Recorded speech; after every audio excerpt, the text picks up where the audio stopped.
Si tu es là, c'est pour que je te montre comment j'ai pris cette position sur le gold. Et je vais te la montrer tout de suite pour que du coup, on puisse entamer directement cet épisode. C'est parti. Alors, donc comme tu peux le voir ici, le gold nous a donné des phases baissières. Donc là, on a cette phase, ok, baissière, ok. Ensuite, on a celle-ci, juste là. Et ensuite, on est arrivé à ce niveau. Donc là où le gold est resté entre cette zone. Là, je me réveille un matin, tout simplement, et j'attendais du coup mon signal pour pouvoir passer à l'achat. Puisque j'ai vu que le marché commençait à ralentir tout doucement, et donc comment j'ai fait pour passer à l'achat ici. Donc là, ici, on va regarder ensemble. J'étais sur mon graphique, j'ai décomposé comme tu peux le voir là avec un peu plus de détails bien entendu, mais quand j'ai vu le mouvement comme ceci, par la suite, le petit mouvement haussier succinct, le test, je suis directement rentré à ce niveau-là. Donc précisément 1936,16. Ok. Sur mon broker, c'est au moment où j'ai cliqué, bah, avec le spread, ça m'a donné ça, et au plus avec le mouvement de la bougie, puisque c'était du direct, je suis rentré ici, et mon stop loss, je l'ai mis tout simplement en dessous du lot qui se trouve juste ici. Mon TP1 était celui-ci, parce que je n'étais pas certain que le mouvement allait durer. Donc j'ai eu pas mal d'hésitation sur celui-ci, puisque ce mouvement, je l'ai pris, donc c'était le premier trade que je prenais sur mon nouveau FTMO que je suis en train de passer.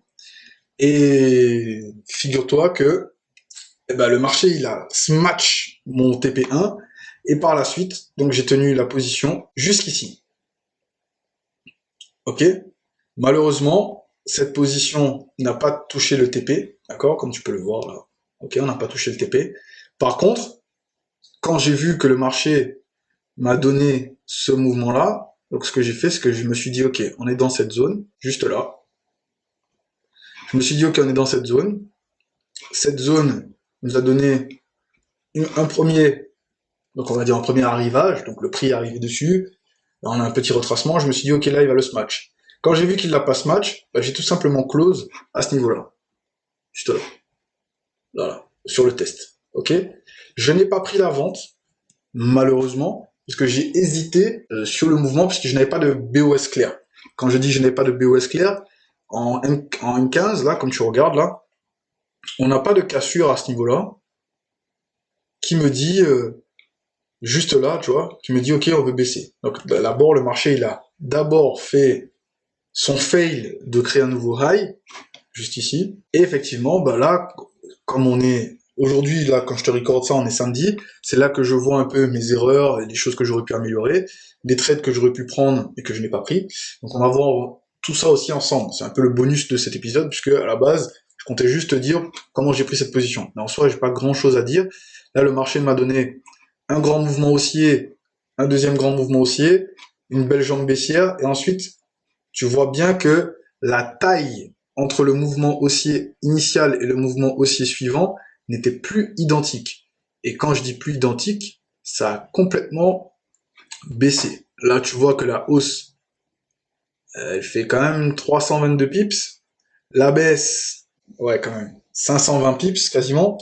Et là, d'un coup, on se retrouve dans un range. Donc, quand je dis range, je parle pas forcément de mouvement latéral complet, je parle forcément d'un range de prix, c'est-à-dire entre le point de départ et le point d'arrivée. Tu vois que ce mouvement-là n'a pas créé une baisse significative par rapport à la précédente. Là, tu regardes la baisse, si on la décompose comme ceci, et qu'on la met comme ceci, voilà. 469 pips, ensuite 253. C'est pas pareil. Pas pareil du tout. Donc là, j'ai tenté mon buy. Et une fois que le bail est passé, ici, j'ai retenté encore un achat, donc qui est passé, mais je l'ai close rapidement, parce que je me suis dit que le marché n'avait pas encore fini son mouvement, vu qu'on n'a pas créé de nouveau high. Et là, regarde, je vais revenir sur ce que je disais avant par la suite, t'inquiète pas. Juste là, je suis entré là, comme ça, exactement comme je te montre là, voilà. Et mon TP, je l'avais fixé comme ceci, voilà, juste là. Je me suis dit, ok, là, juste là, je me suis dit TP1, et là, boum, smash. Voilà, comme j'adore. Par la suite, le marché, ben, heureusement que j'ai pas tenu et que j'ai pris tous mes profits. Il est venu me sortir, donc là, parce que moi, une fois que j'ai TP1, break-even, il est posé, c'est terminé, c'est plié. Ben là, du coup, le marché est revenu. Et quand il est revenu, quand tu regardes bien, là, on est dans cette zone-là, hop, comme ceci. Tu vois là, mon stop loss il est juste là, il se fait sortir. Et là, après, boum, ici, nouvelle opportunité d'entrée sur le marché qui se dessine juste là, durant la London Session. Donc là, moi, je mettrai mon stop loss parce que du coup, j'ai déjà backtesté énormément ce type de mouvement, juste en dessous de ce chandelier. Et j'irai chercher effectivement ben, en TP1, soit ici, ou directement, donc comme je disais, ma zone optimale, puisque je ne savais pas si le high allait sauter ou pas tout de suite, ou si ce high-là, ou si effectivement le marché allait ensuite prendre la baisse. Effectivement, si j'avais pris cette baisse, ça aurait été très très très profitable pour le challenge FTMO que je suis en train de passer. Et quand tu regardes, ben là il est très simple. Hein. On n'a pas le BOS ici, mais on a un petit BOS donc LTF, donc petite unité de temps vraiment très petite à ce niveau-là. On a la bougie d'incitation haussière, on a notre chandelier qui nous dit ok c'est cette zone, et là du coup donc on a un test, deux tests, une cassure interne encore un nouveau test, et là, juste là, donc TP1 ici, et le TP2 un peu plus bas pour aller chercher cette zone juste ici qui nous donne une belle zone d'achat. Alors, je ne l'ai pas correctement dessiné, c'est cette zone-là. Voilà. Et là, quand tu regardes, le marché ici nous donne une belle figure. Donc, comme tu la connais forcément, hop, hop. Là, le marché, il se compresse dans cette zone. Et là, il nous donne plusieurs prises de liquidité. Donc, une première, une deuxième, une troisième. Pour moi, le décompte est fait. L'achat peut être fait ici. Alors, je n'ai pas pris cet achat, hein, je précise. Je ne l'ai pas pris. Je n'ai pas pris d'autres positions à part celle-ci. Ok, celle-ci là. Je n'ai pas pris d'autres positions. Et ensuite, donc là, le stop loss, forcément, il sera un peu long. Donc là, on peut raffiner à l'intérieur, etc., voir ce qu'il y a. Le TP, là, étant donné que je l'ai pas pris, je ne sais pas trop, il faudrait que je regarde avec toi. Comme ça, on regarde en même temps. Mon TP1 serait ici. Et le TP2, du coup, serait tout en haut. À ce niveau-là. Encore une fois. Juste là. Quand on regarde, on voit bien que le marché n'est pas allé les chercher. Ok. Donc là, on est dans cette zone. Par contre, le marché nous a redonné le même mouvement. D'accord? Le même mouvement, regarde. Impulsion, retracement, impulsion, retracement. C'est le même. Pas à la même ampleur, mais c'est pareil. C'est pareil. À voir ce qu'il va nous donner dans la semaine qui suit. Je te ferai peut-être un épisode dessus, puisque je prendrai forcément des positions. Le gold, c'est l'un des acteurs magiques de mes paires de trading. Mais maintenant, à voir ce qu'il va faire. Là, comme là, tu vois, il y a une belle opportunité d'achat ici. Très simple à prendre. Franchement, c'est l'une des plus simples. Là, ici, on a une belle zone. Boum. Ici, le marché ne vient pas jusqu'au bout. Mais comme je t'ai déjà expliqué, on ne se base pas que sur l'extrême de l'extrême de l'extrême. Ok? Mais on se base sur tout l'ensemble. Et là, achat ici, sur ce niveau-là.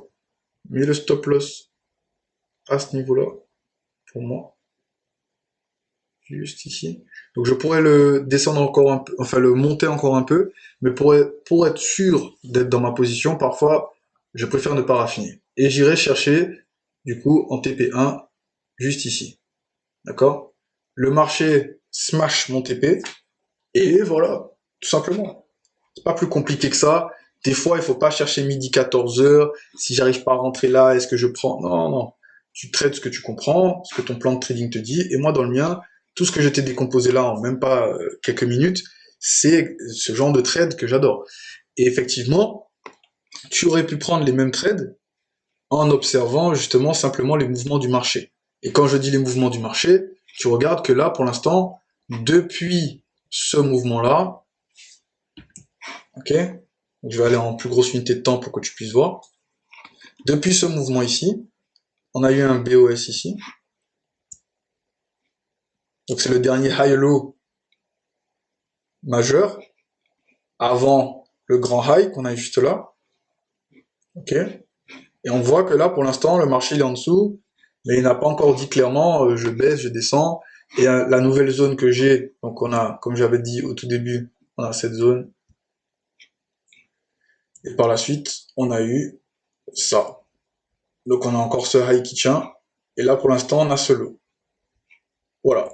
Donc là, je regarde à ce niveau-là et à ce niveau-là.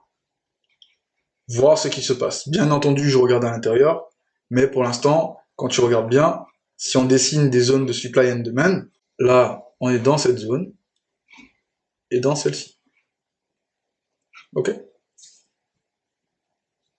J'espère que cette vidéo t'a plu. Elle a été assez rapide et j'espère que justement, elle a pu t'aider dans ta vision du marché. On verra par la suite, puisque je ferai d'autres épisodes sur le gold, on verra par la suite ce que ça a donné. En tout cas, n'hésite pas à me dire en commentaire ce que tu en as pensé. Voici l'épisode que je te recommande pour poursuivre avec moi, et voici l'épisode que YouTube te recommande. Je t'invite à regarder l'un des deux, et je te dis à tout de suite de l'autre côté.